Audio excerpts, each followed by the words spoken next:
Are you taking that? Yes, I am. Jesse's doing a dab. I'm Frank. I'm Brandon, and Jesse's doing a dab. Well, so he can't roll call yet. He will once he's done. No, actually, we've kicked him out. He is gone. He cannot answer roll call in time, and he knows that if you're late, you gotta sit out. So, pretty big dab. welcome to the Frank and Brandon podcast. No. It's no longer a podcast. We can't smoke weed without Jesse. Okay, that's fair. And on this show, we talk about all our talents. I miss him. Oh. Your talents? Oh, hey! Hey, Jesse's back. Run them down. I don't know. I'm Jesse. I'm Frank. Stop laughing. I'm We have work to Brandon. do. You're It's right. late. We're watching Casino today. Yeah, we are. Well, no, I 3 thought we were hours. going to the casino. Are you kidding me? I wish we were No, going to the sorry. casino. Well, I don't wish we were going. Well, No. not That would be- right now. That would be a bad idea. Yeah, I don't want to die. Or, Disease. or bring lose upon all- germs to others who could die. Yeah, Lose that's all true. your money and then die or also kill somebody. Did I tell you that one of the last times I went to the casino, I just had a profound sadness for most of the time I was there? You did not. I was just like, is this because I noticed, and I'm sorry Like if all there's the any, old people? Yeah, I'm sorry if Yeah. there's any old I listeners. think you did tell me about this. It's just walking around seeing how pretty much everybody was elderly, and I was just like, this is where you end up, huh? Look, Just like playing your money that you've saved up your whole life in a slot machine, because what the fuck else? I also hate slot machines, so. if we have old listeners, we're just prepping them for the end of this Scorsese series. It's going to get rough. It's going to get real.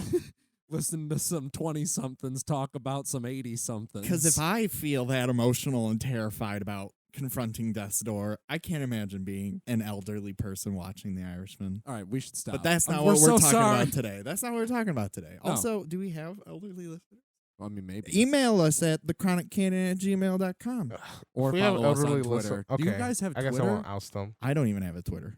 I have a Twitter. Well, But I wasn't we I as actually a wasn't group- talking to you guys. I was talking to To the our listeners. old listeners. No, I wasn't talking to the old listeners specifically. I was just curious. You hear that, if old our listeners? have Twitter. Shut your fucking ears. What? I don't know how to recover from that. Man, we're really exclusive. We on this have a podcast. Twitter. I know. We just got so many rules. We have a Twitter. Okay, what's At the Twitter? Chronic Canon. You can talk to us there, old You- or not. You can also email us at. I already said the You Go said the ahead, email? yeah. Oh, well, I also forgot the email as I was going to say it. You know why? But also because you're comment- high, because we're smoking movies and we're talking weed. No. We're live in our ears, but not in yours. Wow. Hey, I said one right. Good shit. And if you don't like heat, get the fuck out. that's the easy one. But Yeah. good job. And Oh, if you've why never, you got to call me out? Hey, if you've never seen it, that's okay. You can You're stay. allowed to stay. And it's also okay if you don't smoke weed and you Yeah. want to listen to this podcast. Yeah. You can be high. You can get the contact high Contact that. through your headphones or your stereo. That's what whatever we'll you call the listen listeners who don't smoke weed but listen to us. You Yes. are the contact high. perfect.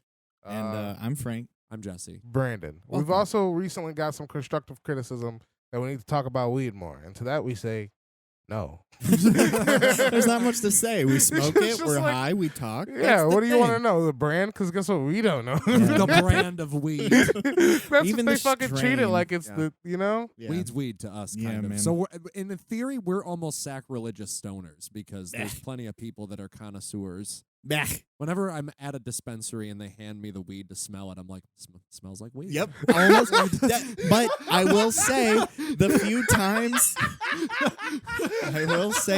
times that I notice a difference, I'm always like, oh damn. Yeah. This must Oh, be something that's special. something, yeah. gotta be different. 90% of the time, it's what you just said. Why does this smell like raisin bread?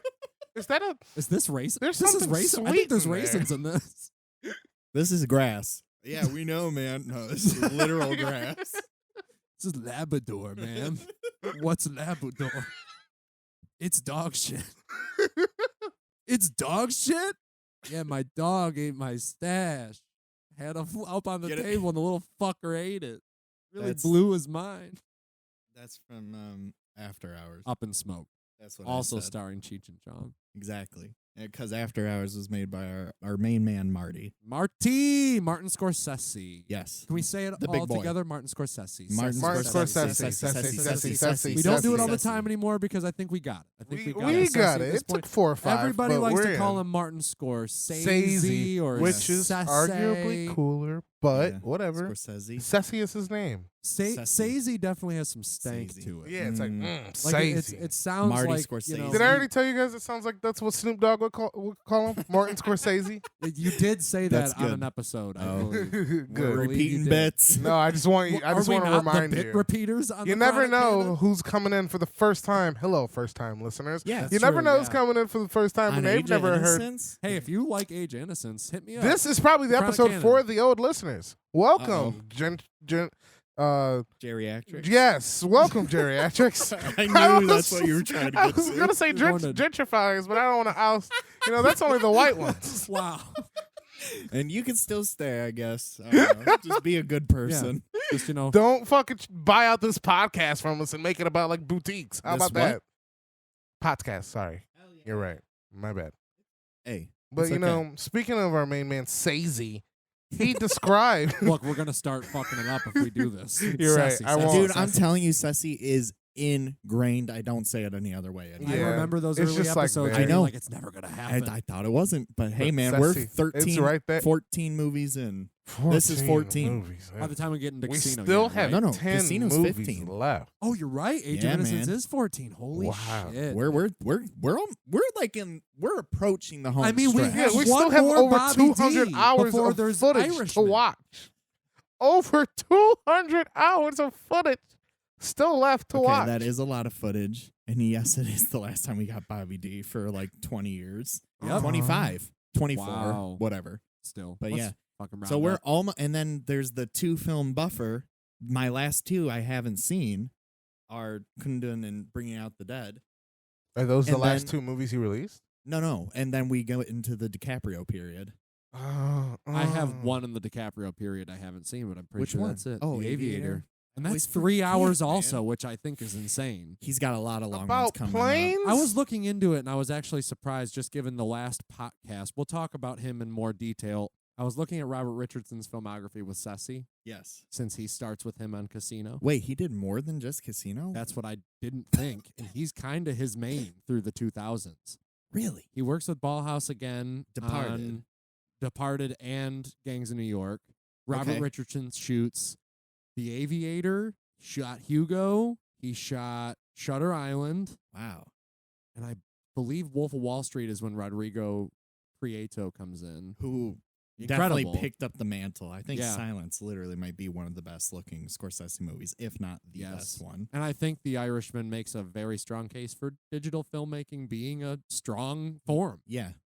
I don't So- think it's as like specifically memorable as a lot of the high points in Scorsese's career, speaking only visually. Well, that's what I think is so good about the visuals is it works in the same way De Niro works as the best scene partner, is it just complements Yes. the movie perfectly and does everything the movie needs it to do. Because it's a movie firing on all the cylinders. There is no And it's specific the most highlight. subtle shit. God, brilliant. I swear to God, if we get to it, it's like 4.5. I'm going to be so It's not upset. going to happen. It's going to be the best thing ever. But Richardson is next movie. We got Ballhouse now. Ballhouse did we in do Ballhouse house now. We in Ballhouse's house. This Bauhaus now. This is And- Ballhouse house A now. very gorgeous movie. An undeniably good looking movie. The Age of Innocence? Yeah. Oh, Today's Oh, movie. yeah, no, Beautiful. It is pretty. I'll give it that. elegant. But before. And Okay, go. What's your end? violent. Yeah. All right. Ah, okay. See? I see what you did there. Sassy. You're No. good at those segues, Brandon. I'm working on them. It's just like I got to fucking fight you guys to get them out. Well, Is it the segue? So, we got to be careful with how much, we say I'm going to quit. that's a segue. But So- Martin Scorsese did describe this as his most violent movie. I think. Do we talk about it now? Can I talk about it now? What? Just that. Remind me that we need to talk about how this and Cape Fear weirdly go together well, and I think that statement is the reason Ah, why. Okay. But before we get into Scorsese's film and why it's violent, we should talk about other movies that are violent that aren't violent. Well, non-violent, violent movies. We are a spoiler-filled podcast. Podcast. We are a spoiler-filled podcast, by the way. And I want to just spoil right now, there is no violence in the Age of Innocence in the traditional sense of violence. It is not An a part of the emotionally story. violent movie. Right. So we thought we should talk about other movies that you could coin with the term violent in the same way. Well, that affect you in the same way a brutal, violent physically violent movie would. Yeah. Yes. Yeah. What do you got some, Jesse? Well, I only could think of two right off the top, just because, and they kind of go hand in hand with the ideas that we're talking about in the sort of grand scope of the romance movie, whereas Age of Innocence is sort of the what could have been and tragedy of that whole element. But these movies are more the tragedy of what is and what shouldn't be, and that is Lenote and Scenes from a Marriage. Okay. And I feel like when I say Scenes from a Marriage, you could probably apply the non-violent, violent term to most of Bergman's filmography. On my short list I wrote down, I put all of Bergman. Well, I mean, there's plenty of violence in his movies, physical violence, and it comes in small spurts most of the time, which is why it's especially usually brutal. a smack. Like, I thought Cries and Whispers was a great example until I thought of the scene, and I was like, ooh, that's pretty graphic shit. Yeah. Like, can't really ignore that. But Scenes from a Marriage, and at least from what I remember, because I've only seen it once, I've only seen the television version, and there is the possibility that there may be some physical abuse going on in there. I'm not sure. But it's all through talking and confrontation, the same way Bergman approaches that in most of it. Winter Light actually might be another good example. That scene is brutal. Yeah, The beratement tears her down, Ingrid Thulin. It's awful. I think Gunnar Bjornstrand is the actor. he does constantly. I feel like he is a violent filmmaker. Like that is an attribute I would throw at Bergman. Yes. Like before most things, actually. Like psychologically violent. Yeah. Right? Like I feel like he's at war with himself or whatever. Yes. But Fanny and Alexander's up there too, and just like when I recently watched that again, it was like a week of just life is horrible. Like even though there's profound moments of joy in a lot of his movies too. So I don't know, but I think Scenes from a Marriage is a very prime example, especially when you're comparing it to something like Age of Innocence and Lenote. And Lenote too, but coming from the antithesis of Bergman, where we've talked both about Antonioni and Bergman on this podcast separately. I don't know if we've talked about their rivalry, that they both did not like each other nor their movies and thought that each of them made one or two masterpieces, but those were like flukes. I think that Bergman said that Lenote was one of his masterworks. It was Lenote and it was Blow Up, I think. I think it's Lenote and Blow Up are the two that Bergman cites as being good. And then I don't think Antonioni cites any of Bergman's as being good, if I'm recalling correctly. But I don't know. I'm not going to go on about it. But Lenote is similar to Age of Innocence in that it's not really high society totally, but it's definitely like celebrity fame status to an extent. It's like that equivalent of that time's high society and standards and, practices and whatnot. And the relationship that's explored in that movie is also just awful and falling apart. And the ending of that movie is fucking miserable. Yeah. It's one of his best endings, too. The king of ending movies, Michelangelo Antonioni. It's hard to deny that. Yeah. Honestly. But those are the only ones that I would really throw out instantly. I think that they are both primo examples of what we're talking about. Good. I'm glad. Honestly. Brandon, you got some? So the first one that I thought about, I'm pretty high. The first one.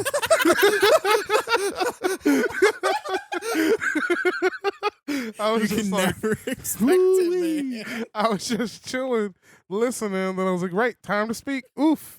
This is Give me all you got. Give me all I'm you in. got. I'm back. Thanks, Pacino. So the first thing I thought of was Shoplifters, just because there's no physical violence in that movie, but it really pulls you through the ringer. There were moments in that movie, and I did see it at a very influential time, shortly after a breakup. I think I mentioned this before. You have. But it's just like, it was a fucking soul-rendering movie, and you don't ever see like acts of physical violence. It's just like you become so invested at this tiny family for like 2.5 hours, right? That's how long it was? No, I don't think it's 2.5. I think it's actually just 2. Two it under felt grueling. And Dude. not in a bad way, because I remember all of us leaving the theater going, that was only 2 hours. You're 2 fucking hours and shitting 1 me. minute. I remember all of us thinking it felt like a lifetime. I literally, Jesse can attest, was like bawling my eyes out with my hands and with like my face in my hands. I was very surprised by like- both the reaction of you and the other friend, another Jesse that we were. J-Bo. Yes, J-Bo. sir. But just like couldn't stop crying. It literally woke up the next morning and was having revelations about it and was still crying. Just like it touches like just the things that I care about the most about humanity and just about life in general. So why violent? specifically? Why violent? Because of it shows you reality.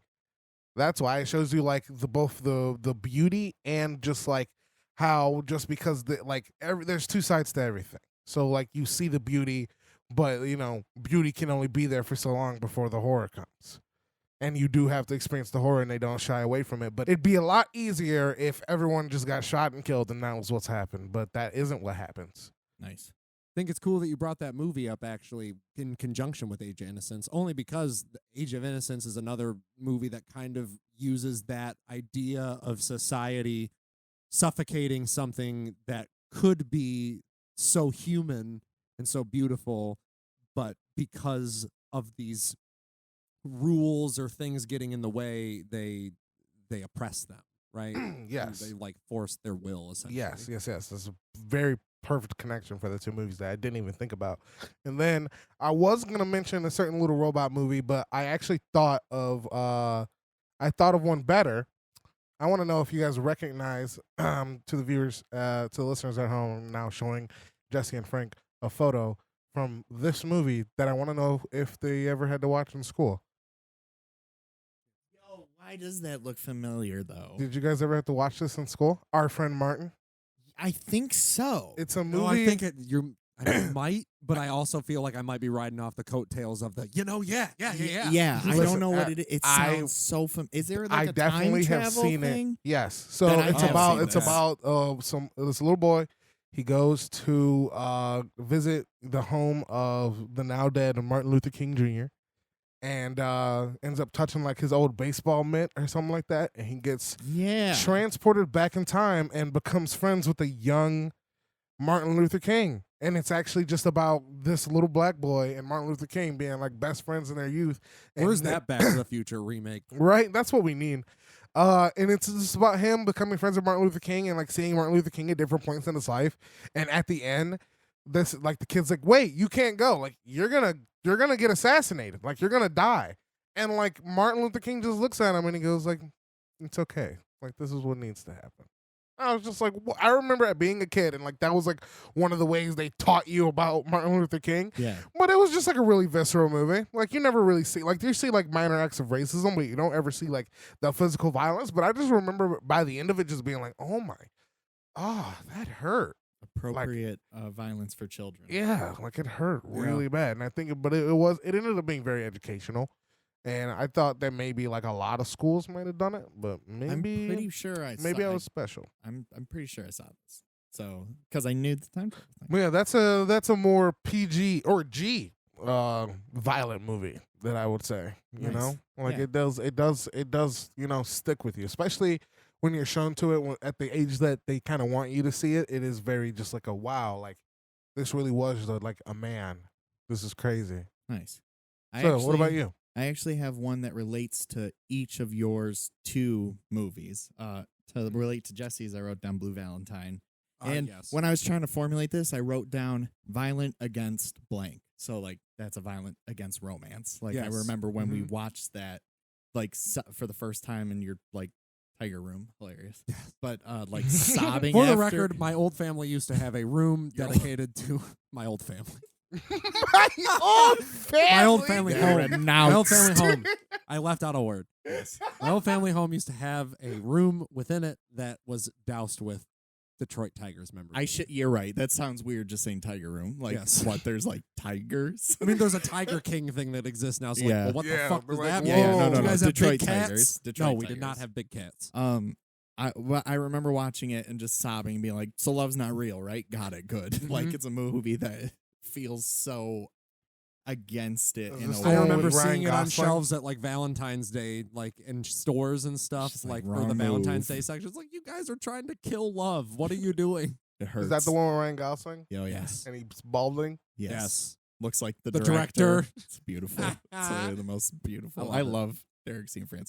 And then the movies that relates to both of yours that I wrote down was If Beale Street Could Talk, which is like violent in the same way because it views like balances between viewing like the beautiful life that these people like do live and can live, and then how outside forces like are so strongly hurting that existence for no good reason. and it's like trying to balance those two things throughout the whole thing. So I wrote that. I mean, it was violent against black people.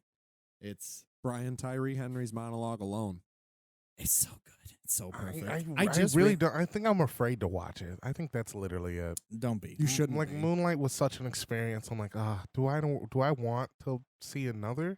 Different You movies. Different, Different definitely movies. different, and accomplishing different things. Yes. And both have their own merit. I just realized I was going to make Beale Street my watch it this week, so I'm not going to do that. I'm just going to say watch it right now. It's on Hulu, right? Yeah. And then two other just quick ones. I wrote Stop Making Sense. And like it's like a good thing, yes. but it feels so, like it's in your face. It's aggressive. Yeah. You're there with it. It's just like, At the end, when it fucking like pans over and you finally see like the crowd, I Yeah. think that's just a violent, like just whoa. Yeah. We've all been in this. And violent against concert movies. Yeah. Because like what concert movies are ever going to be anything close to that? It's impossible. You can't do it. And then I wrote he's probably going to do it again by our main man Spike. We'll see. We'll see. So David Byrne is the secret sauce. You need him. And then the only other one, Eraserhead. That just like well, there's definitely some violence toward the latter half. you're right. I just Doesn't he? remembered there's some violence. Yes. There's some But violence. that It's whole also movie gross and a feels- bad movie. Yes. Wrong. Oh, that's Hey, I thought the same thing. Give it like 7 years, and then you might care. Fucking gross. that even your opinion when we walked into the theater to see it again? But were you already in the mindset of I'm ready Yes, to do this? I was like, I hated this the one time I saw it, but I know I'm wrong. Like I'm ready to see it. All right. It I took guess- 7 years of thinking about it.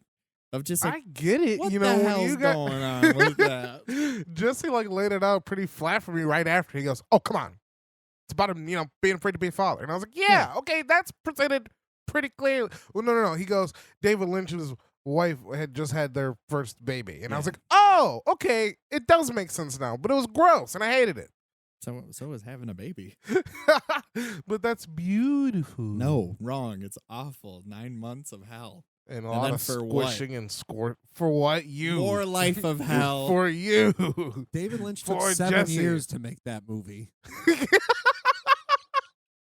90 minutes. Think about that. Yeah. And now he just like sits there with a fucking camcorder and walks around a Hey. house and goes, No, "Oh, David Lynch fucking gives you the weather every day. Yeah, So you better fuck not be off. dissing him. I'm just He talking. is. I walked in. He was watching that one fucking movie where it's him walking around with like Inland a fucking Empire. like iPhone 6, and he's like, "Hey, It's actually Act. a camcorder. Listen, you will respect him. You I don't do have respect to like David him, Lynch. I do and respect you will him. not talk ill of him on our I shared will talk podcast. mad shit about his movies because I David Lynch don't get is them. a Canon classic director Yeah, in my head. I'll never Well, deny. I we watch haven't- his movies very high I'll all never the deny time. his greatness, but I will fight tooth and nail to not do a movie series on him. We talked about that. If something's canon, all three of us got to agree. I agree. And I don't want to. We need to wait. For That's a our level canon. up. Everybody has their own separate Yeah, that's canons. I haven't gained enough experience No. to like David Lynch yet. Hey, I look at him and I don't understand. I'm sorry to be that guy,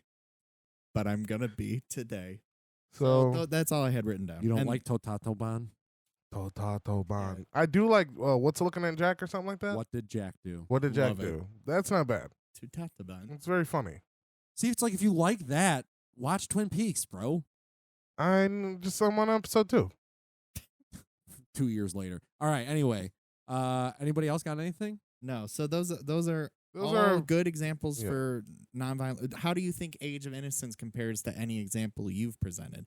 I personally don't think that movie's as violent as anything we've personally listed, but I think I after- think I get it. after hearing Jesse's comparison with Shoplifters, I do see, if it weren't, I guess I'd say if it weren't for the ending, I would agree. But, I guess the way that it ends kind of is just like, okay, well, sorry Dude, you if you don't- suffered, but you're good now.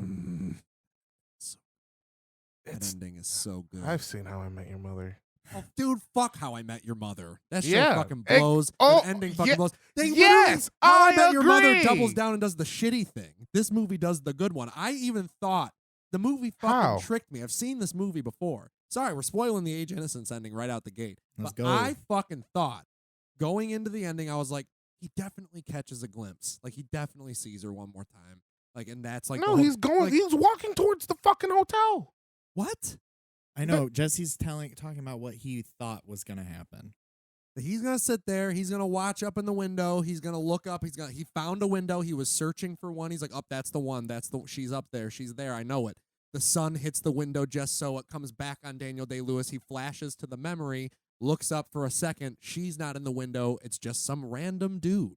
It's probably not even her apartment. But that was enough to have him flash into that moment again, into that memory, and that was it.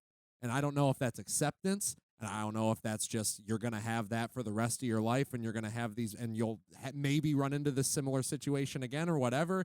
And that's it. That's life. But I don't know. Something was poignant about it. And the way Ceci presents it is incredibly beautiful. But I think that you can also make the argument for those who don't like the movie that is movie manipulation. No. That's not even the moment that I was talking about. I will agree with you on those moments. Pretty, sure. But after that moment, when he gets up and walk To leave? doesn't he walk towards the direction that his son just went? No, he leaves the other direction. Yeah, He walks he's walking up. away. He leaves. We're sure. Yes, 100%. Positive. Which is why Okay, I was then you know what? I will slightly change my opinion then. Okay. Violent movie, but also stupid. Well, it's not even that it's violent because by the time that we get to that point, he's already lived, 30 more years? Yeah, it's He's something like that. 57 at the end. Yeah, and what is he at the start of the movie? Newland Archer is the character's name. But Newland Archer doesn't come from Scorsese specifically. Scorsese adapts Newland Archer from Edith Wharton's classic 1920 novel, The Age of Innocence. This is the only Scorsese movie based off a Pulitzer Prize winner, if I'm not mistaken. I mean, Good. I don't think there's that many things that could be adapted from Pulitzer Prize winners. You know what I mean? No. It'd be pretty shocking if Scorsese had The list multiple. isn't that long, but I mean, there's a few movies on that list, and there's certainly a few that I haven't seen that I want to, but like Grapes of Wrath and stuff. Yeah. It was the first Pulitzer Prize won by a woman. Oh, that's awesome. So I think that is why it is, like, if anything, deemed an important novel. Right. Because I mean, not that I have any end-all be-all of knowing what's up and up in the world of novels, but I feel like this isn't discussed book. I don't that learn about it often. in school. Not one I ever heard about I in school fucking either, know no. about Right. Charles Dickens. I know about the Tale of Two Cities. And like it just when you look at like lists of novels and stuff, I feel like I don't notice it that long. Maybe I haven't looked at enough lists of novels.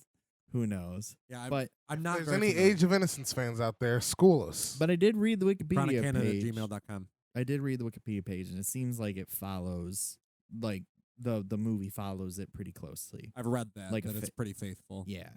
Apart from the fact that the hair colors of the two women in question in Newland Archer's world are flipped in the novel and the movie. That means something. I don't know. It really doesn't.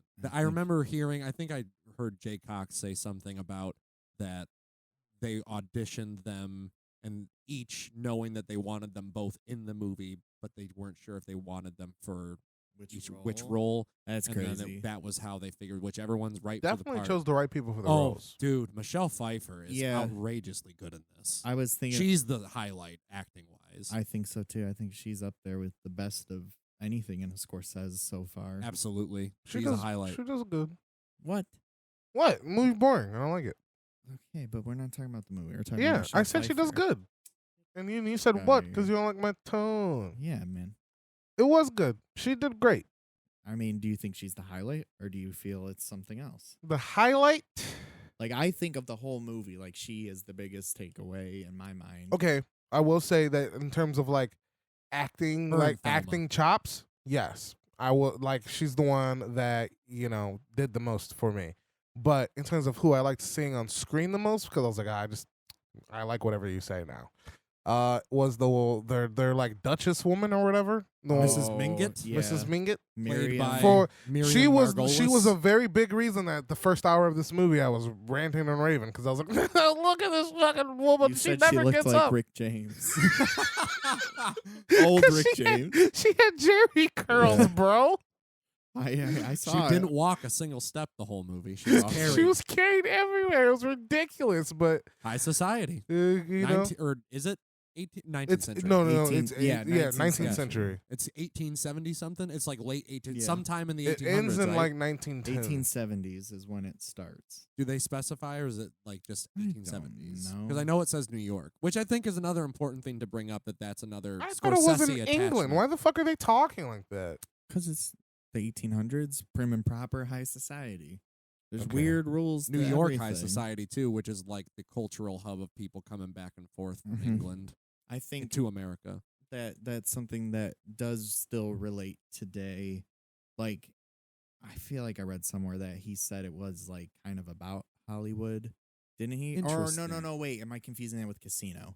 That definitely is. Okay, never mind. Scratch what I just said. Okay. But I think that Wait there, to watch it. I think even though it takes place in the 1870s, there's a lot even now and in so obviously in the 90s too that related to like the modern day version of that. Like, Oh yeah. this thing still very much exists in culture everywhere, like specifically New York high society, the Upper West Side. Like, that's a Yeah. thing people just like, what that means the moment someone says it. Yeah. So it translates well to Scorsese's sensibilities, I think, Yes. more than I would have thought, especially like you just said a second ago that Thelma's the other highlight, and I think it's because she does non-traditional to this like style of film editing, and it makes it more like have the Scorsese flavor because I think it is relatable to today's world more so than like a lot of old stuffy period dramas often are. Definitely. Sure. Scorsese said something along the lines of,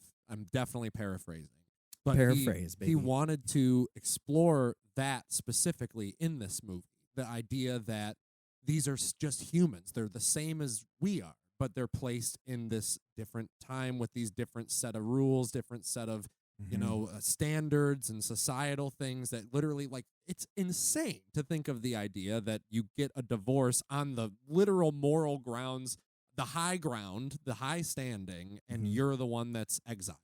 Michelle Pfeiffer, Yeah, Countess Olenska. good on you. I but- would have never remembered that. This is only my second time seeing this movie, but I think that the rewatch definitely made me realize why I liked it a lot more. That being part of it. Like, the idea that, like, this is Scorsese just doing almost the same Scorsese thing he's done in other Mhm. movies, but not the same, because it definitely morphs into its own thing by the end. But like we talked about, like, it almost set up expectations in the wrong way, where I didn't even have the high enough memory of it from the previous viewing to know that it doesn't go the route of something like After Hours, where at first it kind of seems like Newland Archer is sort of an opportunist, and he's sort of just bouncing from the girl to girl, just like, oh, I think you're good looking, like, I want to be with you, like, oh, and I just want to marry you right away just so I can get in bed with you, or things like that. Then it kind of became comedic almost. We in that did say sense. that it was his horniest movie so far. Yes. So Like, far. I think it definitely It kind of just still beat holds it the just title, beat After Hours. yeah, because that's the thing, they never have the release in this movie either. That's something Scorsese specifically notes. But the only thing people talk about is the wrist, the glove. I can't think of scene. another one that would be in after this that's as horny. And I think There up to this is point, one it's the Wolf specific of Wall scene Street in is Wolf of maybe Wall the only Street. one. I was about to That's say a pretty horny movie. Yeah. That's like, But I also teenage think boy it's like horny, but that's more which is even probably about why power, people shit on it, right? you They say know? it's a very immature movie. Yeah, I think, That's and part of the reason it's good. indulging in that negative behavior. Yes. Mm, Making mm. it look fun. Same thing as Goodfellas. Which brings me to another interesting point that I read in the Criterion book, that whoever had written that piece, which I'll pull the booklet out because I want to read that bit later, but said something along the lines of how this is similar to Scorsese's trajectory, very much so in the vein of something like Goodfellas, where this is a deep exploration into what this society is like, Yeah. and he's letting you languish in the world the same way that he does in Goodfellas for long stretches that to some might seem boring and useless, but it's him engaging you in the spirit of the world. Now, I'm speaking for both of you for a second, but I think you'll go off after I say it, that part of the reason it doesn't click totally in something like Age of Innocence for you guys is because the world of this movie is just shitty and annoying, like, more or less. Yes? Kind of. Yeah. I mean, like, Yeah, you I know think what? the only way to answer it that is shitty and question annoying. is to like get into like my whole feeling about it. And Well, I don't know let's- if you want me to ramble off for this second. Well, let's hear it, baby. Okay. Might as well get it all out there Just on the tape. Because I think for the first hour, and I keep saying that, like, I was like, I think this literally might be my favorite Scorsese. Like, Wow. the first hour, I was like, I might like this more than The Irishman. This is like literally blowing my mind because it felt more like Eyes Wide Shut than like Pride and Prejudice. I don't know. I can't think of like a better. Good. two Scorsese things calls to- this a costume drama. right. That's like his thing is like they wanted to make that was like a dream of his to make a costume drama. Which is why I thought for the first hour it was making like fun of that, Mhm. but still like giving it care and time and being intelligent. Like you said, I didn't mind lavishing in the world. Like we talked about right before we recorded. I think this is one of like the better narrations in any movie ever because Oh, it's just so like good. poetic language out of nowhere that almost has nothing to do with anything except to be like, this is how this shit works. Much like Goodfellas, like Not you just said. that, but I think the fact that it's like this omniscient voice, which I Yeah. think also the choice of getting Joanne Woodward, Paul Newman's wife, shout out, Nice. to do the narration is a really brilliant choice because she's not in the movie other than apparently there's a painting of her that you could spot for like a second somewhere in the movie, but that's it. But she has no physical role in the movie. She just narrates. And the fact that she's telling it as if it's a story is similar to the way that like Scorsese talked about the fact that he was like, Edith Wharton writes the book. Edith Wharton's a woman. He wants to give it a woman's voice. This is a woman's like narrative. This is that novel. If anything, that would he's like, it just made sense. He's like, I Yeah. just don't know like why it couldn't be done any other way. It just made sense to do it that way. But all the narration itself, separate from it being a woman or whatever, just kind of adds this inevitability to it almost, or like hearing the way that she's talking about it as if it's all in the past, to me at the very least gives me the presence and knowing Scorsese too that things are not going to go well for Newland Archer or Countess Olenska or May or any of these characters, even though it's like I don't want to get into the end yet. We'll get there later. This is a very sad movie, like across the board. But I mean, keep going with your thought before I launch off. I definitely don't think it's sad, personally, really. I don't see. Okay, so then once it gets past its first hour, it really starts to just go into like a repeated cycle of scenes with Daniel Day-Lewis and Michelle Pfeiffer's like failed attempts to consummate their like love for each other. And before then, it's a lot of like flirting or like unknown motives and stuff, and it's unclear of like what anyone's actually trying to The accomplish. codes of the time and everything. Yeah. Does consummate mean sex? Yes. Yes. Cool. And then like I think once it got into like their cycle of stuff, it started to take me out of the movie because it felt like it wasn't progressing. It's just thrumming along the same scenes over and over, which I think is why I didn't become emotionally invested in the film. And then I do think the ending is strong. I do think it's a really strong ending. It didn't like make me feel anything, but I acknowledge like that's how it like perfect ending for the story that it is. But I also didn't think that's very tragic because it's like the way I take it is he's choosing to live in the memory opposed to facing reality. Like I'd rather just stay with this thing that I've been holding on to for 27 years. And then now that I actually have the chance, I'm going to walk away from it. Self-sabotage. And that is a lot of like what this movie is. Yes. But I think the thing... Everyone being the withholding that everyone's doing. So the thing I think I was mistaking for Marty's personal take on the material was him actually just being an excellent director and doing precisely what the material needed. And what I mean is when I said I thought the first hour was Scorsese like making fun of high society, and I was like laughing along with it, and then was shocked when he like just kind of started treating it like a proper romance. What I was misunderstanding is that's how the mindset of Newland is. Like that's him, because he starts out this movie being like, fuck high society, I'm better than this, I hate this, I just do it because I have to for right now, whatever. But the longer he goes and the more hypocritical he is by never leaving it and staying inside it and getting deeper and deeper, he now is just in this world all of a sudden. He isn't that angry young man who's like, fuck this. Now he's just a part of it. So it makes sense that movie would have the trajectory this movie has the trajectory it does, it's not Scorsese no longer commenting. He was just always being true to the world and the characters. And that's what made me, I thought today, where I was like, I appreciate this more than when I was watching it, because I was disappointed it wasn't what I was expecting based off what I was seeing, not like pre-movie expectations, because I didn't really have any. No, we were kind of building the movie up to be something that it doesn't end up becoming while we were watching. Right, because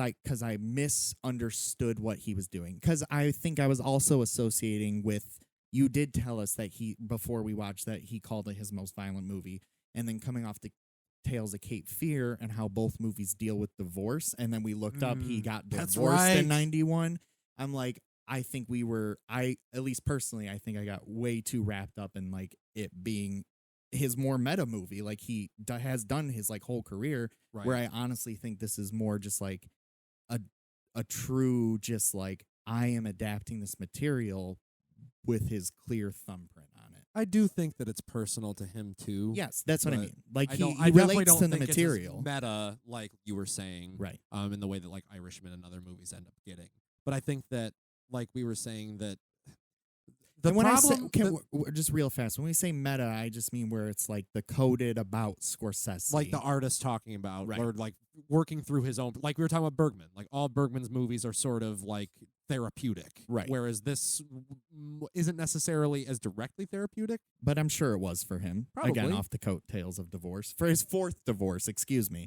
That's important to say. The man is familiar. True. Yes. True. And why in Cape Fear he changed Sam Bowden to be like a sleazier dude, like teetering on divorce, opposed to just like the nice family man. But hey, his next marriage after that sticks, so that's good. Yes. And then They're still together, correct? Yes. Okay, good. He got it. He figured it out. Whatever he was looking for. Yes. Well, stop cheating. Casino plays into this same idea Yes. too. From what I remember, yes. Woo, baby, man. Scorsese might hate himself. I don't know. I mean, okay, he definitely does. Yes. Have you been Artists watching? do.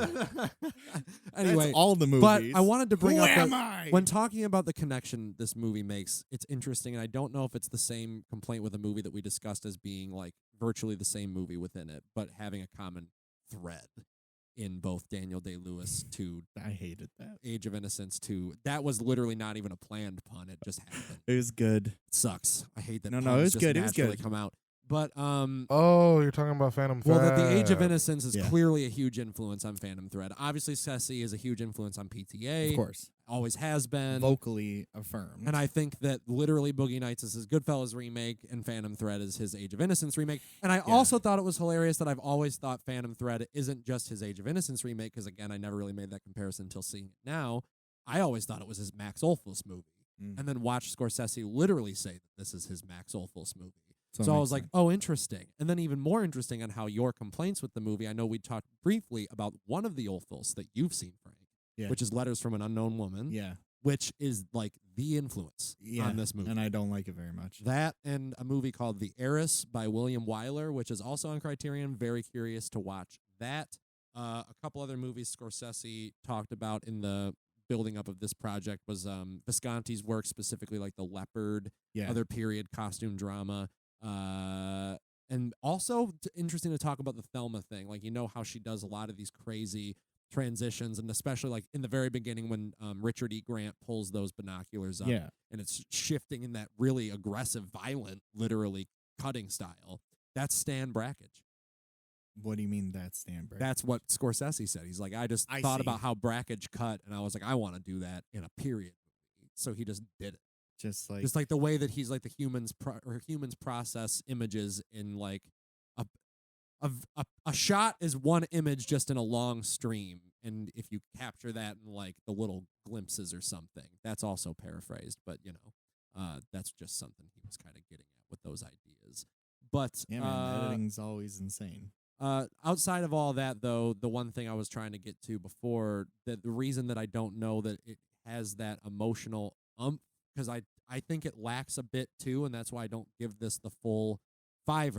I definitely think that no matter what, Scorsese's execution of the work and like the ideas being presented in the script and everything are enough for me to get it like as good as I need to. But Daniel Day-Lewis kind of pulls it back for me a little bit in this, which is not something I'd normally expect myself to say. Even while watching, I was like, no, he's good. But then I was like, I think he's the thing keeping me at a distance. But then I was like, but is it just Newland that's keeping me at a distance? No. Because that's the thing is like, I never really feel bad for Newland. And Daniel Day-Lewis is very dramatic and very like childlike in the way that he performs this part. And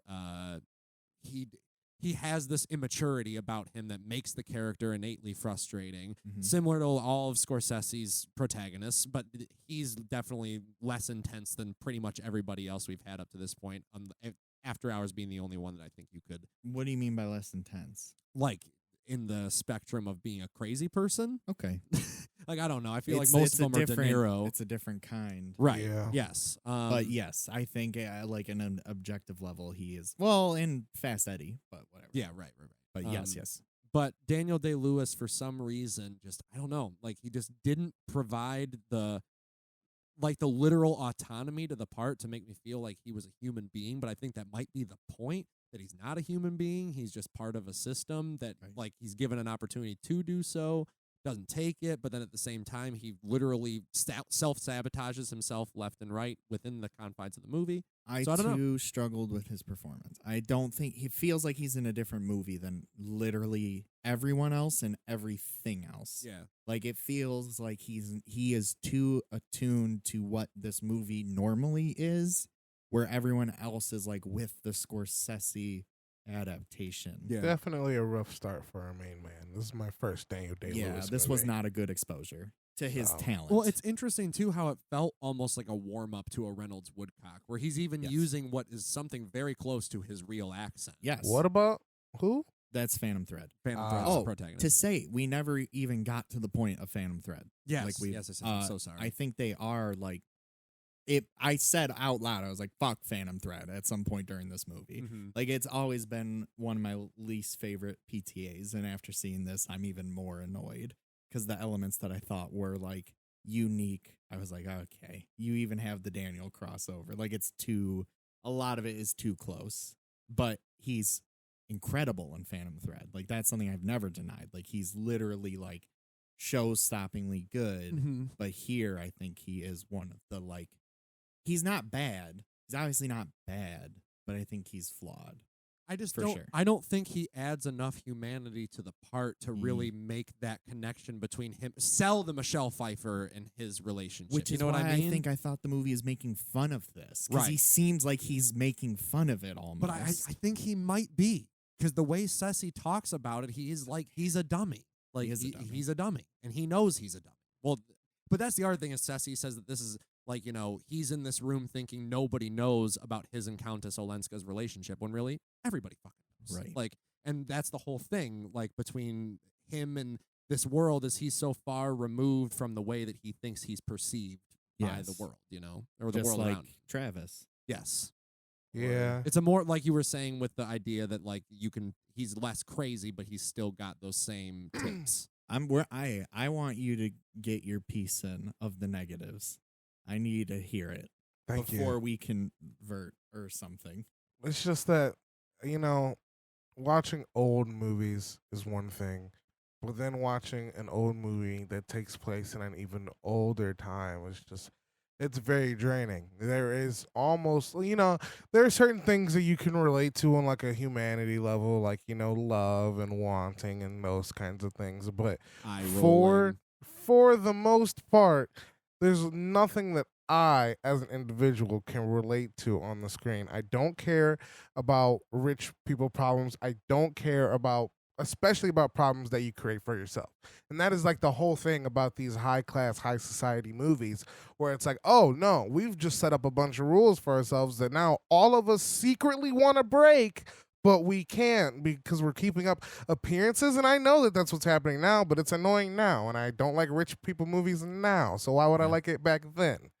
So yeah, it just like it's just so draining to like watch these people and to just be like, okay, like here are all the things you could have done to make your life a little bit better. I know you can't, and I should be trying to understand and relate to that aspect, but it's just so far gone from like anything that anyone that I would ever know would have to like experience. You know what I mean? Yes. And it's just so, and I've yet to like watch like a like a period piece, like a olden time movie that like I like vibe with and like relate to, and I'm like, dude, like I actually really fuck with this. Like this is really good, you know. Barry Lyndon's the gold standard. Which But like that I is will, period I'm drama. wi- That's a comedy. I'm That's not willing. even a drama. I'm willing to see movies like that. And you know what? Honestly, TV shows that take place during these times hold up a lot more for me. And I think that's Interesting. because sometimes TV shows will try to show you different aspects of this life. It's like, oh, we have a whole season to do this. Let's show you the bougie, the rich people, but let's show how what they're doing, how it affects the people outside underneath world, them, too. and stuff like that. So it's like when you're only showing me these rich people, and I know very well how vain and stupid this all is, it's very hard for me to like appreciate any sort of merit that it has because I don't understand what it's offering. You know what I mean? Yes. I too, I want to hop in there, like, as a general statement, also dislike what could be reduced to rich people problems, the movie. Like, there are exceptions always, like Lenote. I think that is a powerful exception to that rule and stuff. The Great Beauty is one that I was going to talk about. That's definitely about like rich people and rich people problems. It's about like the high class French society or whatever. You've seen Italian. The Great Beauty? With you. Really? Yeah. with you. I wasn't there, but I remember y'all watched it. And I And was like, Sorry, I you did know- that to you. No, because I ended up taking like a little bit from it. Just like, all right, yeah, this is about rich people and rich people problems, but at least they give us one dude who's like, you know what, fuck this. But you can also look at him and be like, you're being the most hypocritical out of this You'd whole like group. Fellini, then. yeah. He's just critical doing of that. Fellini. But so there are obviously exceptions, but as a whole, I do agree, and maybe that's closed-minded in its own way. But like, I also don't give a Maybe. shit, like whatever, because I don't relate as much as I admire a lot of elements, even in retrospect and while watching. I like didn't connect to this on a personal level, really, like at all. Like, so I think maybe moments, isolated things, but like as a whole, I'm like not vibing with these people. I don't know, but I think there is always an argument to be made, and I don't even know how I feel about it. It's just something I often read in criticism, that what you're describing as your main negative, that these people are doing it to themselves, often is attributed to what makes complex and more rich characters, that people who are their own downfall, opposed to people who are just quote unquote victims of circumstance. If you're only in this situation because of outside forces, sometimes that can lack drama because you don't have a choice, but then drama can come from the choice, which is what I think a lot of these types of stories lean on. It's that these people are doing it to themselves because of perception, because of family, because of society, because of notoriety, because of my class, whatever. I don't even know how I feel about that. I think you could literally make arguments every which way, and there's a variety of answers to both. I don't feel like only victims of their own doing are good characters, but I've seen that be criticism before. I've read takedowns of Moonlight because Chiron lacks a lot of character. But then it's like, but that's also the whole point of the movie, that he's trying to figure out who he is and whatever. So I don't know. That's just like, that's a primo example of like, quote unquote, a victim of circumstance who like lacks a character. Like, he isn't a complex character, but I think that's the emotional crux of that movie, where these people are only doing the shit to themselves. And I don't necessarily feel it's complex, but I can see the value in it. I think that there's complexity outside of Newland, and I think that that's where a lot of it comes from for me. But that was also I'm watching a second time, knowing, I guess, like to some extent, at the very least, having seen it within the last couple of years, that these people outside of Newland's world have completely separate lives, and like we only get glimpses and we only like hear things through Newland, like things that are told to him by the people and by others, because this movie is, like we were talking about, being the period drama that it is in the high society in New York. The gossip is a very big element of this movie, where people are constantly just talking back and forth about this and that, and like who's seeing who and who's doing what and who's going where and blah blah blah blah blah. Because once Scandal, you have scandal, no real scandal. problems, you have to create Your own. Exactly. You need Yes. drama. We need adversity. We need drama. I do think it's interesting how some like real life elements in like Hollywood and like politics of celebrity can be mirrored, where you can take that idea as a meta element toward Age of Innocence as well. Because surely Scorsese, coming up from a working class family in New York City, surely not from a lot of money, is probably like loaded now and probably has been for years and living the life of luxury in some sense, like just the same we talked with Fellini. His net worth, if you Google it, says $100 million. Damn high. It's a lot. Yeah. So what about Fellini? Well, just like the same thing, like Fellini being critical of that lifestyle, as though being hypocritical of himself and engaging in a lot of the same things that his characters were, like Marcello. Yes. Mastroianni. His surrogate. I love all these Italian names. Marcello. La Dolce Vita So and hot. 8.5 are the primo examples of that kind of thing. And then he's in La Notte too. Yeah. He's there as well. So Fucking love him. Now, thinking about what you're saying that people who create their own problems allow for more complexities, and so I'm trying to think about some example. The first thing I thought of was Good Time, sort of in a sense. Yeah. That great example, that Connie does, like, not so much. In my head I want to say Benny because it's Benny. But what is his brother's name? I only think of Benny too. Nick. Yeah. Nick. Okay. But Benny doesn't. Nick doesn't create his own problems per se, but I think Connie does. Yes. But there's something that I get attached to, and I'm thinking about that, and I think that you can create your own problems and sort of, because I think that there's also. I think it's great when you have a character who creates their own problems and then does the things that are necessary to solve them, which I guess in hindsight, like, what's his name? Newland? Yeah, Newland might have done by, just deciding to suffer for his whole life, but I guess. No, But- because here's the thing I don't know, and I'm sorry if I'm cutting you off, but did Michelle Pfeiffer or Countess Olenska truly have feelings for Archer is the thing that I even wonder at the end of the day, where I don't think you get a clear answer as to like, was she really in love with, like, if he would have ran off with her, would they have been happily ever after? No. Like, what? I Probably think not, that's- right? Well, Like, I think that's a product of Newland, if anything. He's never Didn't going to you- have a happy yeah, but it's ever the same after. thing where it's like he can pitch the idea to her that this is the perfect, like, this is great, Yes. and then even though they go off, it's like great for a day or two, and then all of a sudden Right. it's like, what have I done? Or Because whatever. I Say think like Anomalisa or any of The those other Graduate. things. The Graduate. Yeah, no, I was That's just a about to say primo right there. I think you literally name dropped it like during the beginning of our watch session. You I don't know what you said exactly, but you said something about The Graduate.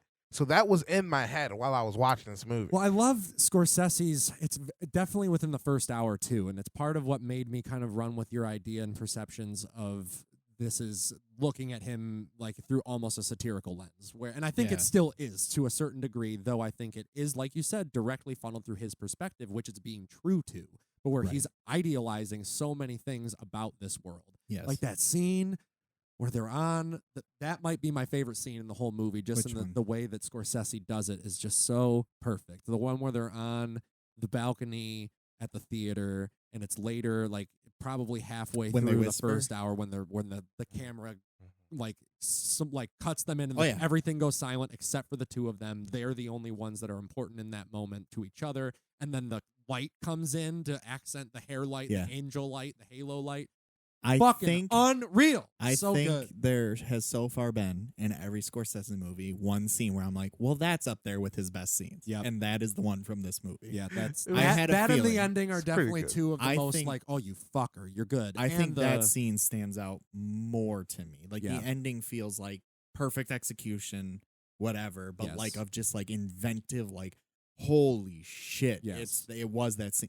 So in last scene it was De Niro and Juliette Lewis. So Interesting. I'm just trying gonna to connect. I the was gonna dots. try to connect the two Well, somehow. So I think it's Age a of good, Innocence is Cape Fear backwards. rapey. good time to get into more or like less criticism-y, but more just the technical end. Just Wait. briefly, I want to finish my good time thought. please do. Please. What in terms about characters who create their own problems, just that Connie does, but also enough outside forces act on it, and having Nick there as a character helps because it adds things outside of Connie that I care about. It's not just Connie that I'm like, oh shit, bro, like I hope you do good, because like now I hope you do good for the sake of like Nick, and also for the sake of like other things. I mean, not anymore in hindsight. It's like Nick's probably getting the best he could get right now without you stealing money and running on the road with him.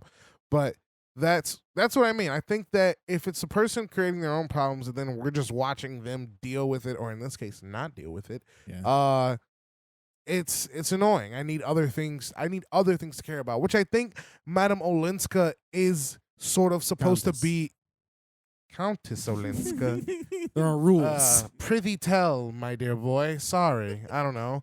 Fucking it's good. Countess Olenska, I think is supposed to be that because her situation is more like I just don't want to be with this terrible man anymore. Why can't I just get a divorce? It's Newland's out too. Like that's the other thing. It's like the movie's not about Countess Olenska. She's just an out for Newland. But her story is probably more interesting. And what I was hopping off what you were saying earlier, Jesse, about how does she even love him? She seems like I could believe it's like he's just another solution to this like weird problem I'm in. Right. Like where I'm trying to get away from this guy, but I also don't have any money. I don't know where to go. I don't really know what to do. That's why she comes she's home to a place scrambling. where she's still scorned. Right. Like why else would she go there right. if she had no other options? Right. Know? She's a woman constantly on the run, but it's not about her, even though she probably is a more interesting character. But not probably. No, she is. Absolutely is. And maybe that's a part of it. But that's part of why Newland is so interested. He's always saying that too. She's different. She's different. She's different. That always comes up in the movie. Comes up in a lot of movies like this. Yeah, very, very much so. But the whole thing is, and I don't know if it's something that the movie knows, but it's something that I guess just like as a person I know, it's just like that they're not different. You're just viewing them as a person for the first time, buddy. Yes. Like, you think that she's the only woman in high-end society who can't get out of her divorce because everyone says that she's a piece of shit if she does? Well, no. Interesting. You think she's the only woman in high-class society? You think you're the only person in high-class society that's like, this sucks? Like, it's a lot of, like, thinking that you're special when you're not. Part of why the ending works so well. Well, like the climax, more or less, which is, like, the craziest, another moment in the movie that is, like, maybe rivaling that scene with Michelle Pfeiffer in the theater with Winona Ryder at the end, where like the entire movie, Newland views her as virtually like, I can shove you off and I can pull you back, and I can shove you off and I can pull you back. I can do whatever I want with you. And then at the very end, she shows him the full card. Like she's got all the cards. She's like, sorry, bud. Like this is what I did. She's like been so quiet because in the he background couldn't the whole movie, but the entire time she's had the upper hand. But like that's the other thing too is like, but like in her mind, right, with the idea of like you thought you couldn't have this or whatever, but like nope, this is the way it is. These are the rules, like whatever. I guess I don't like the word upper hand because it's not like she was winning one over on him. You know what I mean? It's not that, but in Newland's mind, that's what it is. Yes, that's which how is like, it's portrayed too. But like that's what's makes it like that it's much an more ace in the tragic hole for her too, because it's like they don't love each other. What how pisses me off. She love him if he doesn't love her. You know? What pisses me off is just how much he's just like, this is happening and we're doing it. This is happening and we're doing it. This is happening and we're doing it. Like he's given opportunities by her. Every scene that he has a Countess Olenska thing that goes on, he immediately then rushes to Winona Ryder's like, marry me now. Like it's just like, bro, just sit down for like a second. Were you even alone for a minute? Like you're always doing him something to stop him. So, like it's him being like, I know it's wrong to like break the societal norms, so he's trying to like stop himself or something. But he's also criticizing it at the same time. He's a hypocrite. Classic Ceci. Classic man. Classic man too. Classic man, Ceci, man. And man. I and was saying without an N, with an N, or two N's. We like men. But directors. We don't. But we do. And I think, though, that this is, I just want to bring up, like, no matter how much we debate back and forth, like, beyond, like, when it comes to personal preference, no matter how much I can talk about, like, the merits and, like, the quality or even things I don't connect with, whatever, I just also don't dramatically like the way the script progresses in the second half. Like, the second act. Like, first act, third act, I think are solid. The whole middle, I think, could have been handled more dynamically, which probably would have gotten me more on board. It feels repetitious without purpose. Like it feels repetitious on accident. And maybe that's because I don't feel invested in any of the people emotionally that I don't find it riveting when they finally are together or when he's talking to somebody else. Like, it's just, okay, Here you are now. let's get on with it, baby. I suppose before we talk any more about this, just because we got through the thematic stuff, it seems, does anyone have any more they'd like to say about No, that? just go ahead. I mean, if it pops up, I'm gonna. Well, at the You can't stop me. at the end of this this essay in the Criterion booklet that came with the Age of Innocence by Jeffrey O'Brien, he writes about the final scene. The horror is Newland's at grasping that his fantasies about an alternate future have been a delusion. The woman to whom he has consistently condescended has a strength of purpose he altogether lacks. Winona Ryder has been held in reserve all the time to reveal her full force at the last possible moment. It was in this image of May that Scorsese described as an early focal point in his preparation of the film.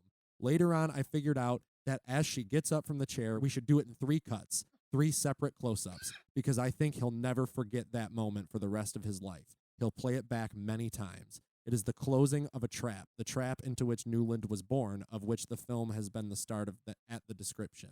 That, however, is not quite the end. We are left with the extended epilogue of Newland in old age meditating on the outcome of his life and rejecting for reasons he can barely express the chance for a reunion with Ellen in Paris. The compound of emotions that Scorsese distills here gives the most musically constructed film the sublimest possible coda. To You know be what? honest, though, that kind of made me like it less.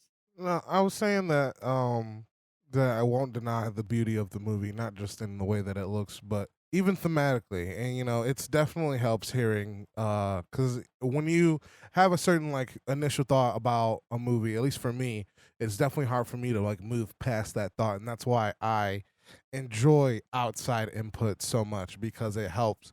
It doesn't influence, but it helps shape my own. Where it's like, no, I don't fucking agree with you. Okay, well now why don't I agree with you? Now I know more detailed why I don't like this movie. Or where it's like, oh, I actually didn't notice that. Like, let me get off my fucking high horse and like humble myself and go like, huh.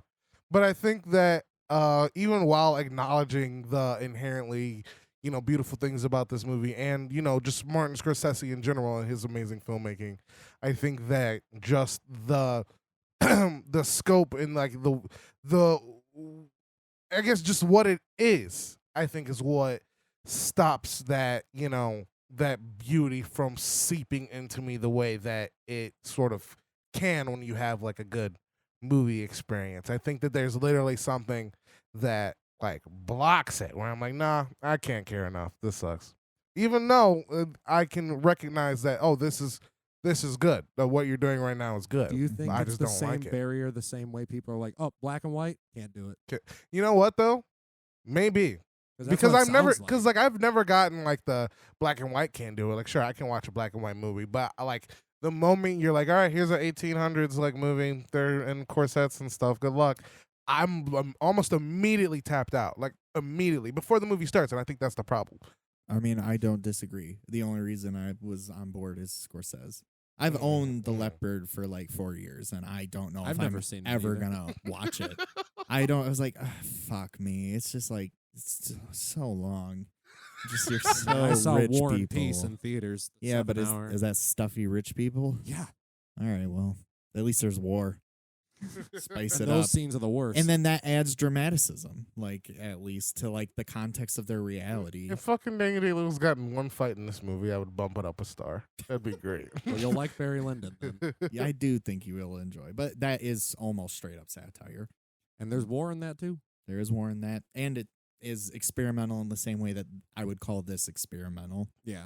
Which I mean, it's I would. Ceci's first fucking try at doing something like this. Well, Scorsese did use the Yeah. word experiment when he talked about making it and using the genre to play with these ideas that he's played with before. He's Mhm. literally just like, I just kind of wanted to fuck around I with mean, the genre. yeah. think At that's this what point, his you've been making 90s movies. are. Yeah, you've been making movies for this long. It's like, yeah, I can do what I want now. Right? Like, why Yeah, don't we looking try it? around. I mean, you literally said at one point he was like, yeah, I just wanted to use this cut in a period piece, so Yeah. I'm Why gonna the fuck use not? this cut in a period piece. You guys remember Jay Cox's name coming up relatively often throughout this podcast? Yeah. Uh-huh. Was it Mean Streets? Mean Streets he's brought up. He's brought up in Last Temptation because he did some touch-up work. But this is the first movie that he is credited as a screenwriter on. Oh wow. I honestly think we talked about that last week, and I still forgot. Yep. So him and Ceci have been friends forever, but this is the first time he's actually credited as a collaborator with him. There's 2 more times he is after this. Yep. Gangs of New York and Silence. Yes. Mm.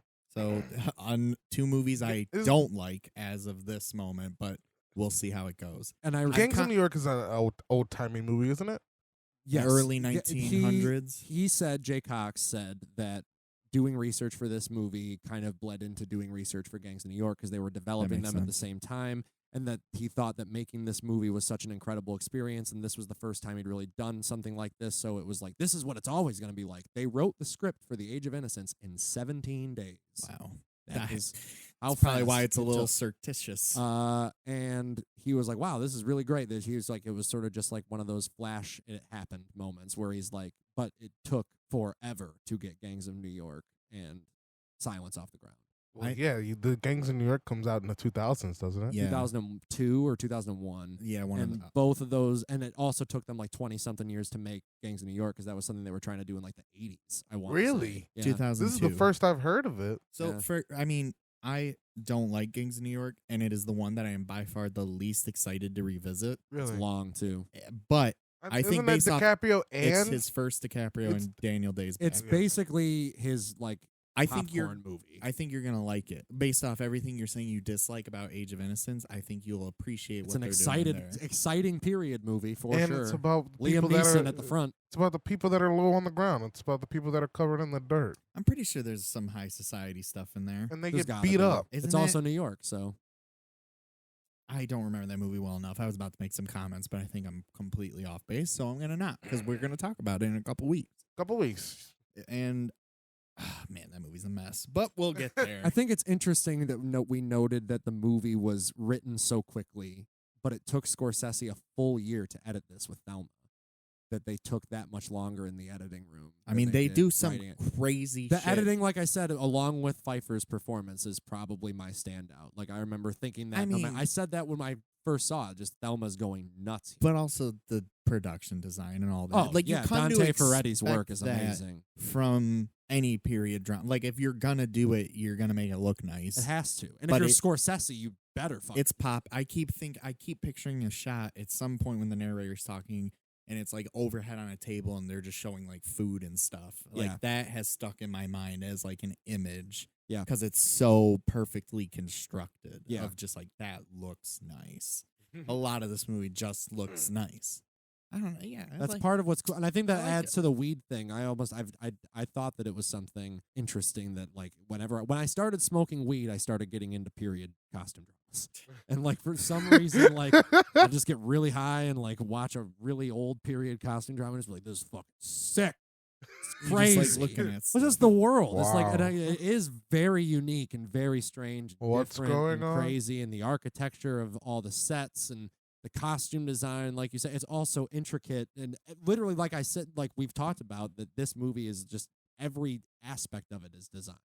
Like it doesn't seem like any of it was an accident. It seemed like all of this was like, unlike the way that Scorsese normally does his movies, where a lot of it will be off the cuff and things. And I didn't read very much about there being improv on this movie, there being much of, back and forth as far as playing with the script and tailoring the story. I think they were really working with Edith Wharton's novel pretty like exclusively. Because it's hard to riff in a language that's not like modern. And something that's not, you're not used to it. Whereas in Goodfellas, like that's your literal world. Right. I think that the only thing that Ceci truly connects to is like the New York element and then the personal elements and like the romantic stuff. But like the world itself is something I think he's exploring for the first time too. It definitely is.